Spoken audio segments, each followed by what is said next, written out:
10, 9, 8, 7, 6, 5, 4, 3, 2, 1, 0.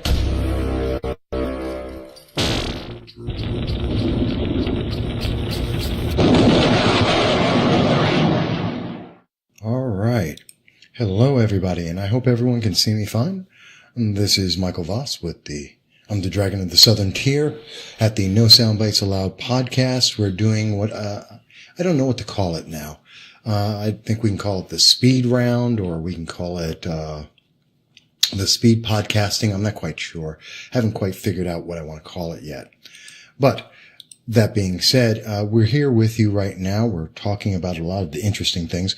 And first and foremost, I want to say to everyone out there, I appreciate each and every one of you for being here with me. You guys make it all worthwhile. You're the reason why I do this. I thank you for joining me on this. Now, we're trying, as I said before, a little bit of a different format. We're going to try and do this as a speed round, running right through it. Shouldn't take long. We're looking at about 15 minutes for each one of these.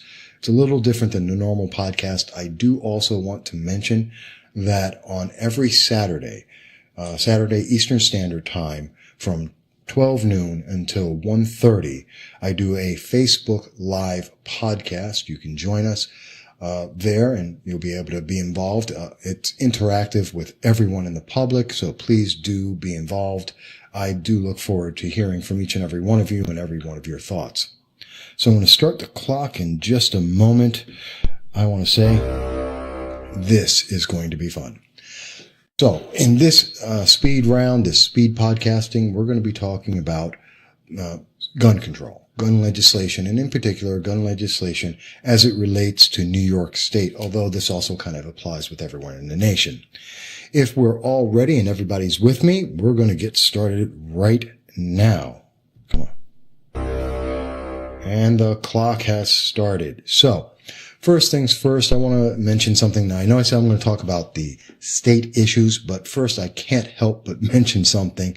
This is Senator Dianne Feinstein, and one of her more spectacular moments when she's talking about gun control. And if you notice, as the image shows, her image of gun safety, just insane.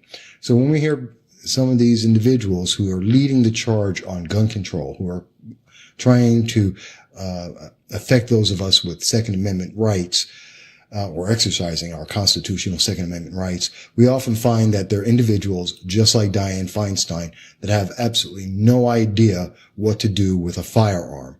And that makes a big difference, especially since Dianne Feinstein is lying to the public. See, I want to mention this because this feeds into what we see on the state level, what we're seeing, as well as on a national level. And Dianne Feinstein, on her website, which I've included here for everyone, you can see the link up at the top. You can go and check it out. She's put in an assault weapons ban for 2019. It's very similar to the one in 2017, except that she mentions a bunch of mass shootings to try and motivate people to believe that this is important. And the only way she can get that emotional impact is because she's lying to people. The Las Vegas shooting was not in 2018. The Sutherland, Texas church shooting was not in 2018. So automatically, starting off, Dianne Feinstein is lying to the public. This is how we see most gun legislation is done. It is based on emotions. You're supposed to be motivated by emotion. You're supposed to not think about anything. You're supposed to not even notice that they have all these other things happening. And it distracts you from the rights and the freedoms that you are losing.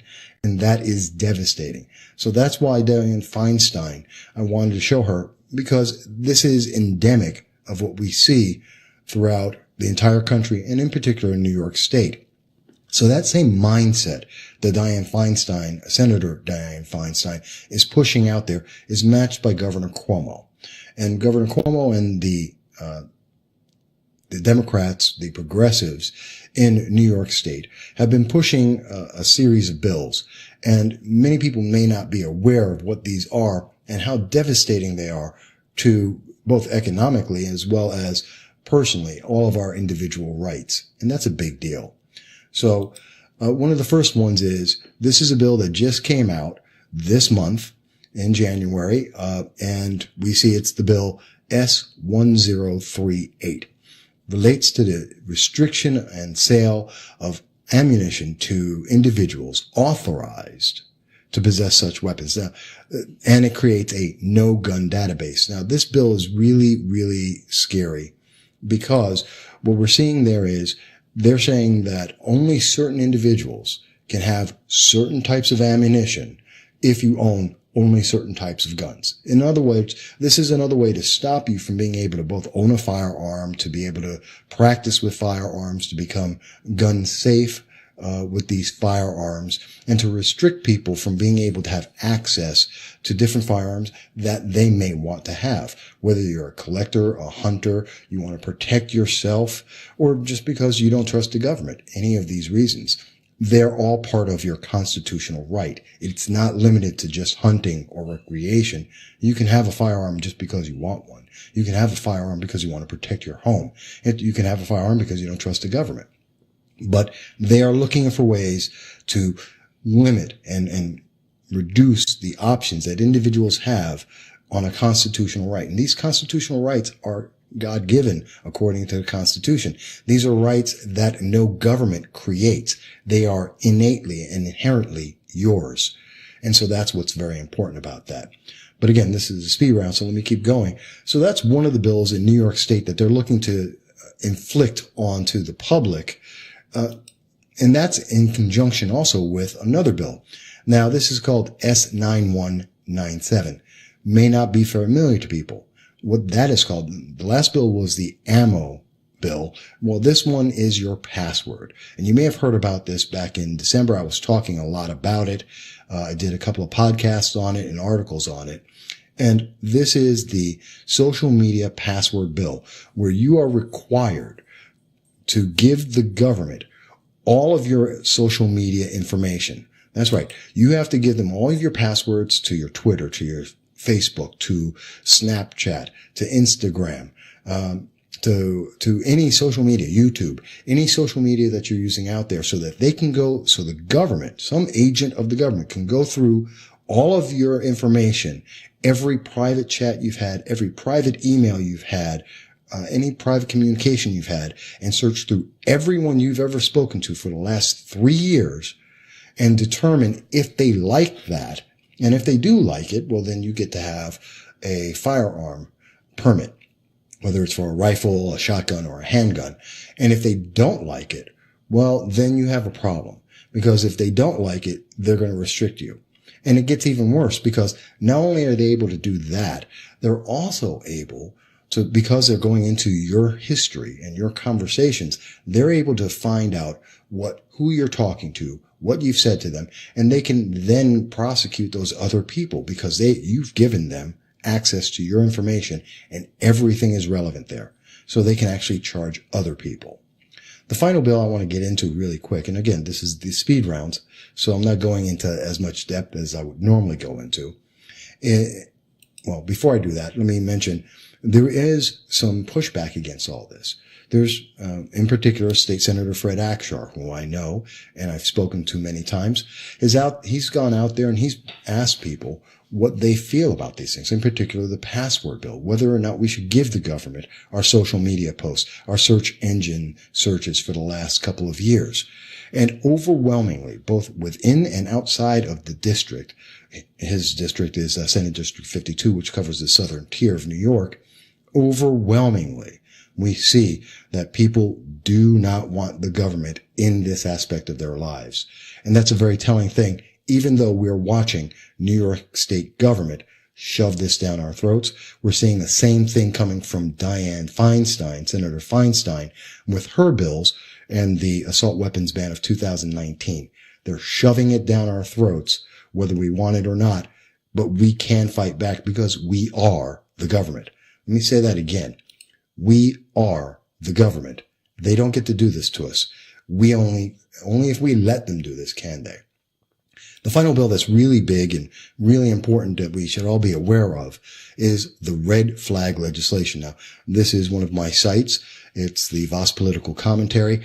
I have a huge section, a lot of information I've done on the red flag legislation, which currently is in 7 states, being considered in another 11 states, and it is devastating. This allows the government to take, now, if you own a firearm, not only can they take your firearm, but they can take your children. Let me say that again, and let me be very clear on that. The red flag legislation mandates that the government will take your children. You could have a part-time badminton coach over at your kid's school. They see your kid is tired. They will go to the court and say to the court, you know what? I think that the kid's suffering from child abuse. It's probably because their parents own a firearm.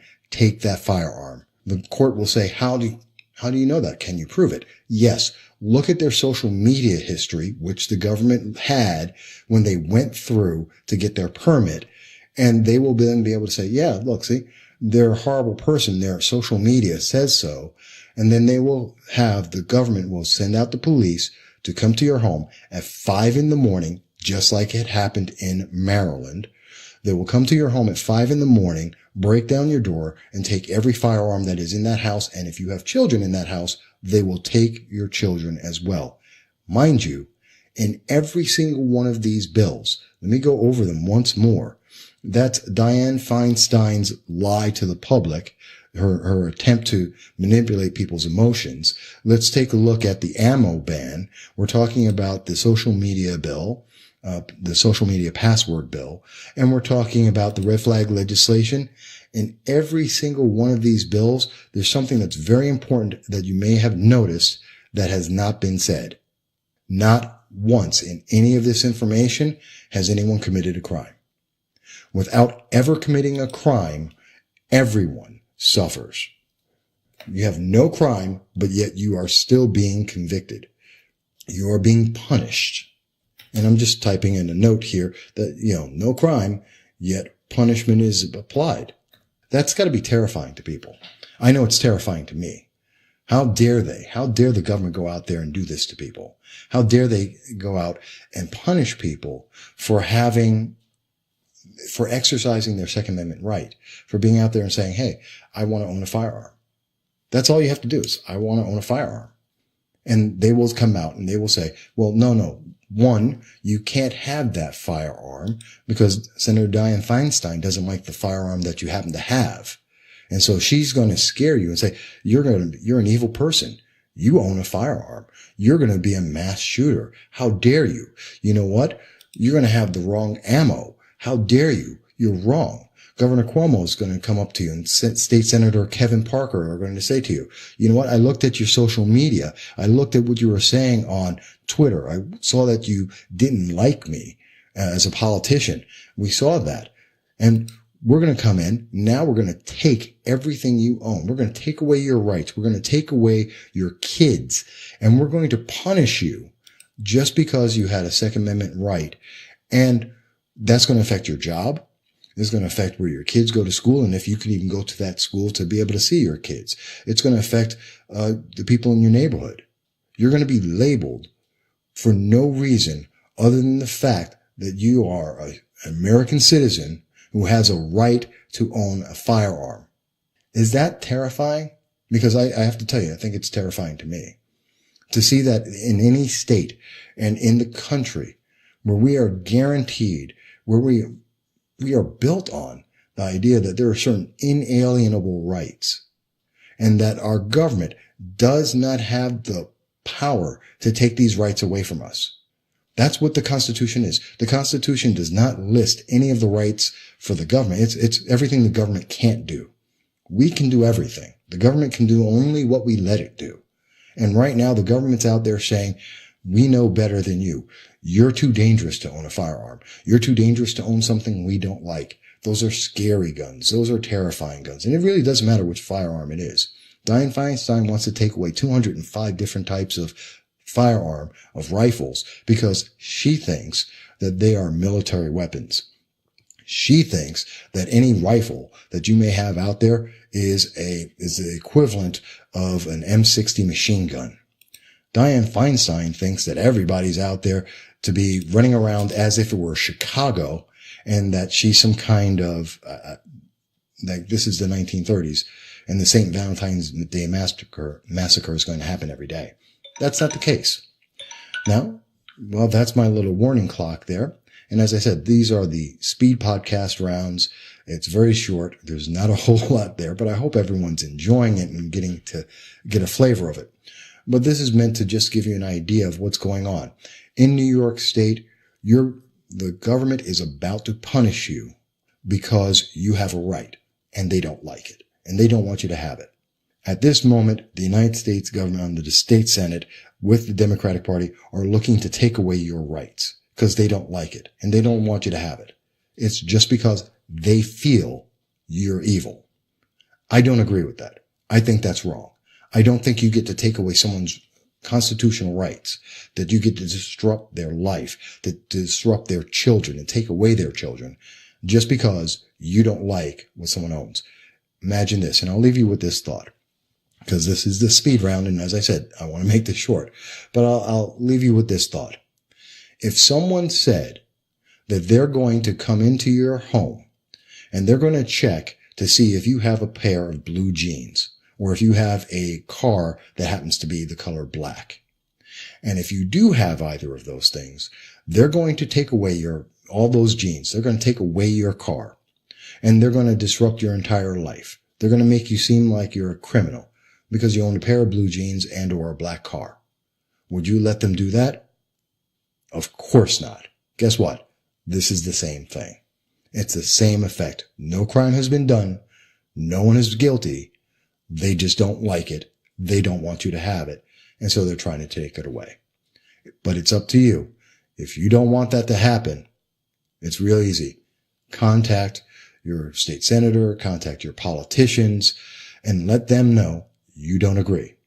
For myself, I'll say to Senator Schumer, Senator Kirsten Gillibrand, and I will say to Anthony Brindisi, the representative from New York 22nd District, I do not agree.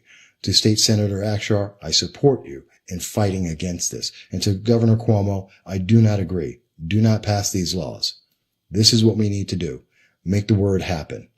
Protect yourself. With that said, I want to again thank everyone for taking this brief moment of time with me on a Friday night at 9:15.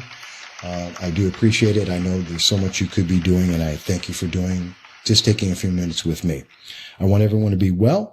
And remember, tomorrow, Saturday, 12 noon to 1:30. Please check me out on Facebook. Join me on the Facebook Live. Give me your comments and thoughts, and we'll talk about everything that's going on. Until then, I hope everyone will be well.